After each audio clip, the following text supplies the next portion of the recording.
আমরা একটি কঠিন সময় এখন অতিক্রম করছি। খোলা আকাশের নিচে আজকের এই মাহফিল অনুষ্ঠিত হচ্ছে। আবহাওয়ার অবস্থাও খুবই ভালো করছে, আলহামদুলিল্লাহ। সুন্দর এই পরিবেশে বসে আমরা কোরআনের আলোচনা শুনছি। আকাশ থেকে আমাদের উপর আক্রমণের কোনো সম্ভাবনা নেই। ডান দিক থেকে, বাম দিক থেকে, সামন পিছন দিক থেকে আমাদের কোন শত্রু আমাদেরকে আক্রমণ করার কোন ধরনের দুশ্চিন্তা আমাদের নাই। কিন্তু প্যালেস্টাইনে আমাদের মুসলমান ভাই বোনেরা সেখানে প্রতিটি সেকেন্ড, প্রতিটি মুহূর্ত তারা দুশ্চিন্তার মধ্যে কাটাচ্ছেন। না জানি তাদের জীবন এই মুহূর্তে শেষ হয়ে যায় কিনা, এরকম দুশ্চিন্তার মধ্যে তারা প্রতিটি মুহূর্ত অতিক্রম করছেন। প্যালেস্টাইনে জেরুজালেমে আমাদের একটি প্রাণের জায়গা অবস্থিত, মসজিদুল আকসা সেখানে আছে। সেই মসজিদুল আকসা গোটা দুনিয়ার প্রায় 200 কোটি মুসলমানদের প্রাণের স্পন্দনের জায়গা। আপনারা আমার কথা শুনতে পাচ্ছেন তো? মসজিদুল আকসা পৃথিবী সৃষ্টির পর থেকে নিয়ে এটা ঐতিহাসিকভাবে অত্যন্ত তাৎপর্যপূর্ণ একটি জায়গা। আপনাদের এলাকায় অনেক মসজিদ আছে না নাই? আপনাদের এলাকার মসজিদ আর মসজিদে আকসা এগুলোর স্ট্যাটাস, এগুলোর মর্যাদা কি একই রকম?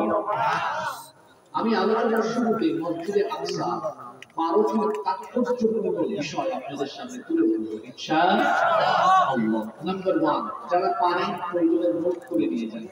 আমি আলোচনার শুরুতে কোথাও কোনো ভূমিকা দিই না, আজে বাজে কথা বলি না, কারণ সময়ের প্রত্যেকটা সেকেন্ড মূল্যবান। আমি যদি এখানে ফালতু ভাবে বিভিন্ন কথাবার্তা বলে 10-20 মিনিট সময় নষ্ট করে ফেলি, তাহলে দেখা যাবে এই সময়গুলো মূল্যবান নষ্ট হয়ে গেল। কিন্তু আমরা যদি শুরু থেকে সময়গুলোকে কাজে লাগাই তাহলে দেখা যাবে আলোচনায় বারাকা হবে, আমরা এখান থেকে কিছু শিখে যেতে পারবো ইনশাআল্লাহ।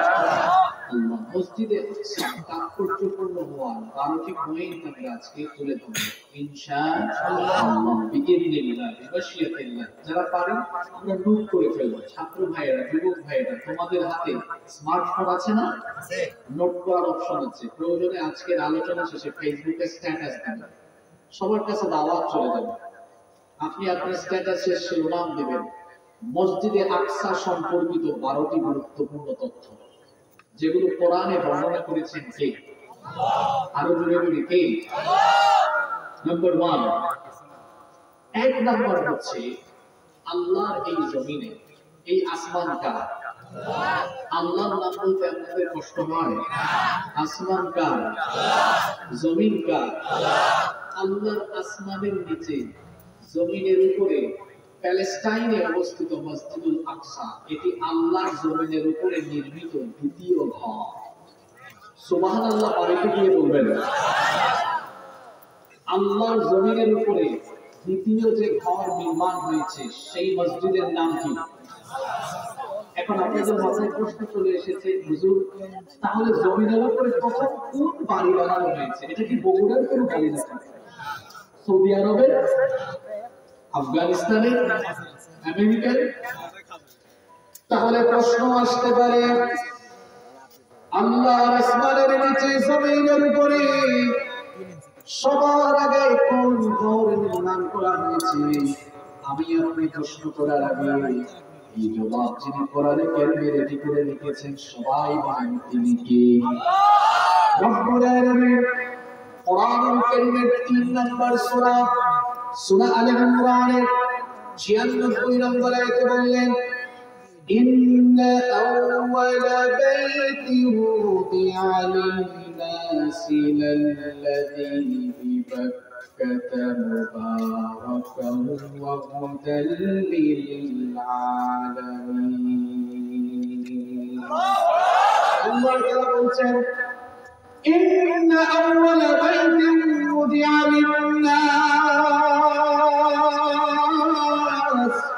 আল্লাহ তাআলা বলছেন নিশ্চয়ই মানুষের জন্য প্রথম যে ঘর নির্মাণ করা হয়েছে লাল্লাযী বিবাক্কাতা মুবারাকান ওয়া হুদাল লিল-আলামিন, ওই ঘর যে জায়গায় অবস্থিত সেই জায়গায় কোরআনে বলা হয়েছে জুড়ে বলে সেই জায়গার নাম কি?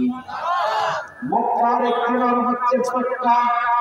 আপনারা হজ কিংবা উমরা করতে যখন সৌদি আরবে যাবেন দেখবেন মসজিদে হারামের পাশে অনেকগুলো ফন্দক আছে, হোটেল আছে। হোটেলের নাম দেখবেন আছে ফন্দক মক্কা, মাতাম মক্কা।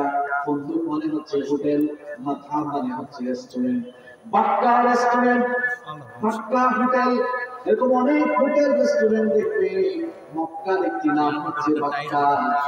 আল্লাহ বললেন এই জমিনের উপরে সর্বপ্রথম যে ঘর নির্মাণ করেছি ওই ঘরটা মক্কা নগরে অবস্থিত। আর ওই ঘরটা কোন মানুষের ঘর নয়, ওইটা হচ্ছে বাইতুল্লাহ, আল্লাহর ঘর। তাহলে জমিনের উপরে প্রথম কার ঘর নির্মাণ হয়েছে? কার উপরে? কার?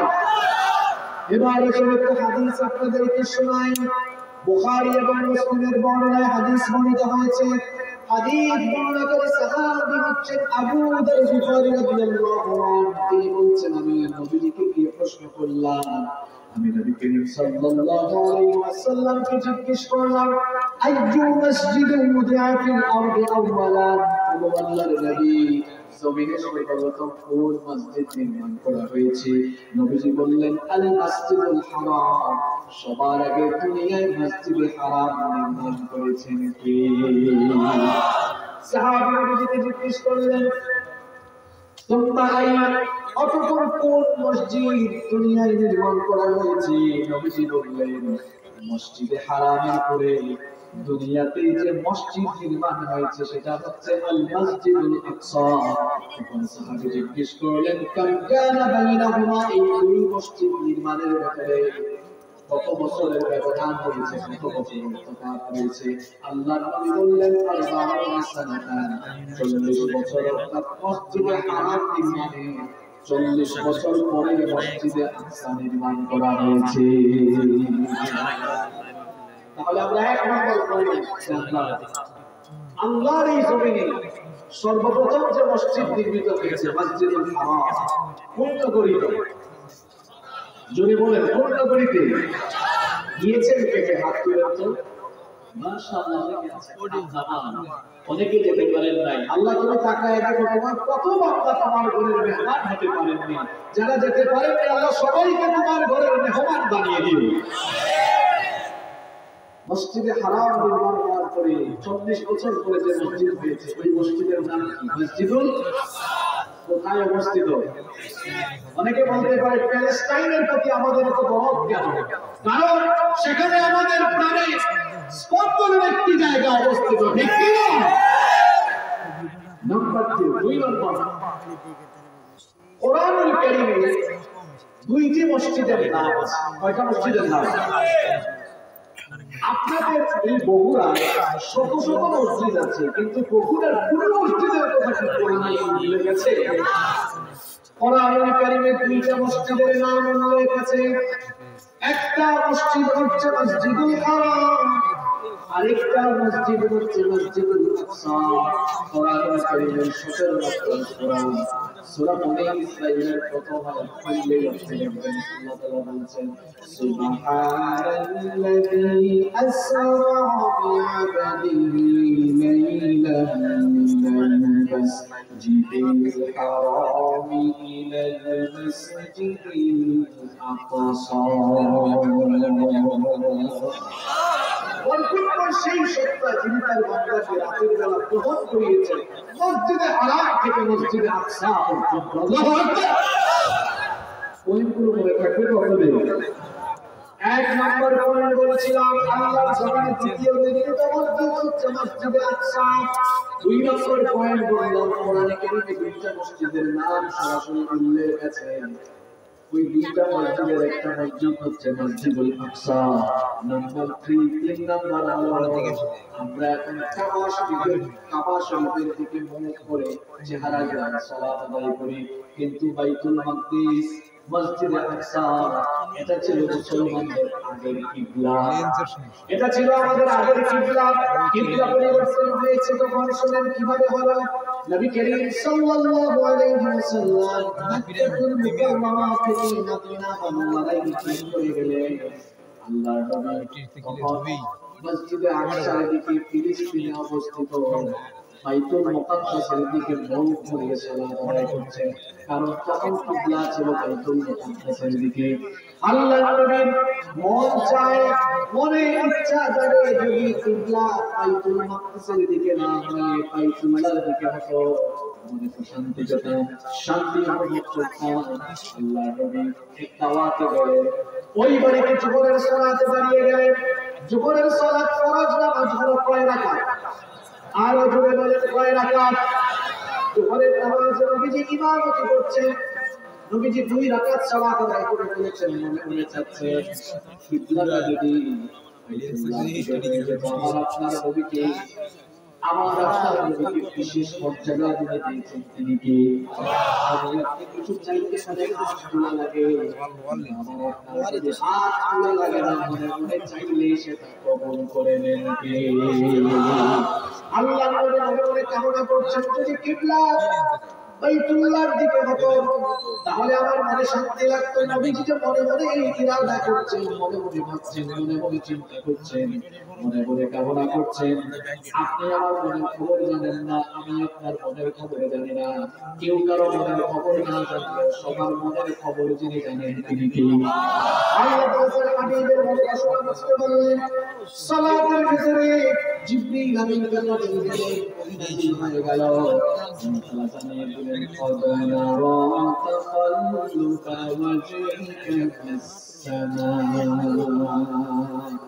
আমার হাবিব, অবশ্যই আমি লক্ষ্য করেছি আপনি বারবার আকাশের পানে আপনি বারবার আকাশের পানে থাকেন, আপনি মনে মনে কি চাচ্ছেন সেটা আমি জানি, আপনার মনের বাসনা আমি পূরণ করে দিব। আল্লাহ তাআলা তার হাবিবকে জানিয়ে দিলেন বাইতুল মুকাদ্দাসের দিকে তাকিয়ে দিলে আর নামাজ আদায় করা লাগবে না। নামাজ 2 রাকাত আদায় করেছেন বাইতুল মুকাদ্দাসের দিকে চেহারা দিয়ে। এবার আপনি বাকি 2 রাকাত বাদ বাকি 2 রাকাত নামাজ আদায় করেন আপনার মনের ইচ্ছা অনুযায়ী মসজিদে হারামের দিকে। আল্লাহ জানায় দিলেন ফালানুওয়াল্লিয়ান্নাকা কিবলাতান তারদাহা ফাওয়াল্লি ওয়াজহাকা শাতরাল মাসজিদিল হারাম। আপনার মনোবাসনা পূরণ করে দিলাম, এক্ষুনি আপনার চেহারা মসজিদে হারামের দিকে ঘুরে আনবেন। সুবহানাল্লাহ বলেন। তাহলে 3 নম্বর পয়েন্ট বললাম মসজিদে আকসা, এটা আমাদের আগের কিবলা, এটা আমাদের আগের, যেখানে কিবলা পরিবর্তন হলো ওই জায়গায় মসজিদ হয়ে গিয়েছে, মসজিদের কিবলা তাই না। আপনারা হজে ওমরায় গেলে ওই মসজিদে যাবেন, আমিও বেশ কয়েকবার গিয়েছি, আলহামদুলিল্লাহ সালাত আদায় করেছি। আজও সেই মসজিদের কিবলা তাই, 2 কিবলার মসজিদ আছে না নাই? নম্বর 4 4 নম্বর হচ্ছে এটি হচ্ছে সেই মসজিদ যেই মসজিদে মসজিদে আকসা, এটি সেই মসজিদ যেই মসজিদে মেরাজের রাতে নবীজিকে মসজিদে হারাম থেকে নবীজিকে ইসরা তার রাতের ভ্রমণ আরম্ভ করিয়া মসজিদে আকসা থেকে একটা বিরতি, একটা স্টপেজ, এখানে আল্লাহ নবী বিরতি দিয়েছেন। তারপরে এখান থেকে উঠা আসে মেরাজে ভ্রমণ করেছেন। সুবহানাল্লাহ। আপনারা বগুড়া থেকে ঢাকায় গেলে একটা বিরতি মানে কোথায়? আগে তো একটা হোটেল ছিল, এখন ওরা ভেঙে ফেলেছে। এটা দেখলাম আসার পরে দেখলাম আপনাদের রাস্তা এখন বড় হচ্ছে, আলহামদুলিল্লাহ আপনাদের যাতায়াত আরো সহজ হবে ইনশাআল্লাহ। আপনারা এতে খুশি না বেজান? খুশি মনে কথা। আমি গতবার বগুড়া থেকে মাহফিল শেষ করে প্রায় 9 ঘন্টার বেশি সময় ঢাকায় গিয়েছি। এই সিরাজগঞ্জের এখানে কোন জায়গায় অ্যাক্সিডেন্ট হয়েছে, জ্যাম লেগেছে, লম্বা জ্যাম লেগে গিয়েছে। রাস্তা বড় হয়ে গেলে আপনাদের এই বগুড়া সহ উত্তরবঙ্গের মানুষের জন্য যাতায়াত সহজ হয়ে যাবে ইনশাআল্লাহ। তো বলছিলাম ঢাকায় গেলে এই যে বাসগুলো আমরা খেয়াল করেছি সিরাজগঞ্জে থামে, তাই না? আল্লাহর নবীকে আল্লাহ তাআলা দুলির ঘোড়া থেকে 7 আসমান ভেদ করে সিদরাতুল মুনতাহা পরিয়ে তার সান্নিধ্যে নিয়ে গিয়েছে।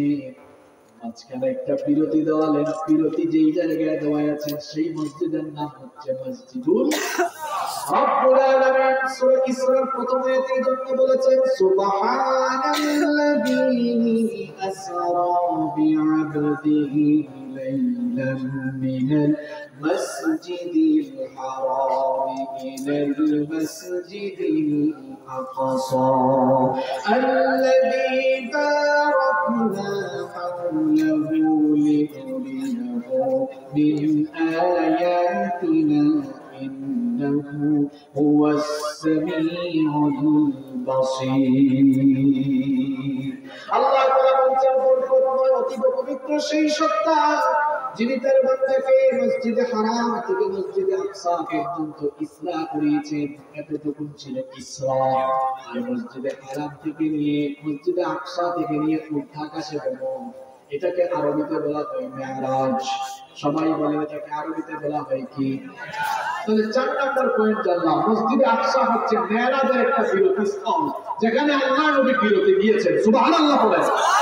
নম্বর 5 নম্বর, মসজিদে আকসা সেই মসজিদ যেই মসজিদে মেরাজের রাতে আদম থেকে নিয়ে ঈসা আলাইহিস সালাম পর্যন্ত সকল নবীদেরকে আল্লাহ একত্রিত করেছেন। আর সকল নবীদেরকে একত্রিত করে মেরাজের রাতে আল্লাহ তার হাবিবকে ওই নামাজের ইমাম বানিয়ে ইমামুল মুরসালিন বানিয়েছেন। সুতরাং মসজিদে আকসাকে দখল করে দখলদার ইহুদিরা যখনই ষড়যন্ত্র করবে, শুধু প্যালেস্টাইনের মুসলমান নয়, আল্লাহর নবীর যে 200 কোটি উম্মত আছে, 200 কোটি উম্মত পথে পথে চলে উঠবে।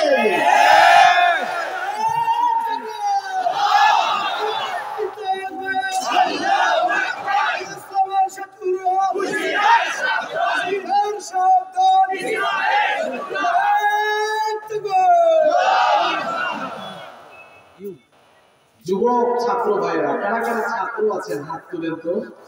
মাশাআল্লাহ, আপনারা অনেক ছাত্র, আমি ছাত্রদেরকে দেখে অনেক খুশি। ছাত্র ভাইরা, যুবক ভাইরা বেশি বেশি শুনেন। প্যালেস্টাইন নিয়ে মুসলমানদের এত আগ্রহ কেন?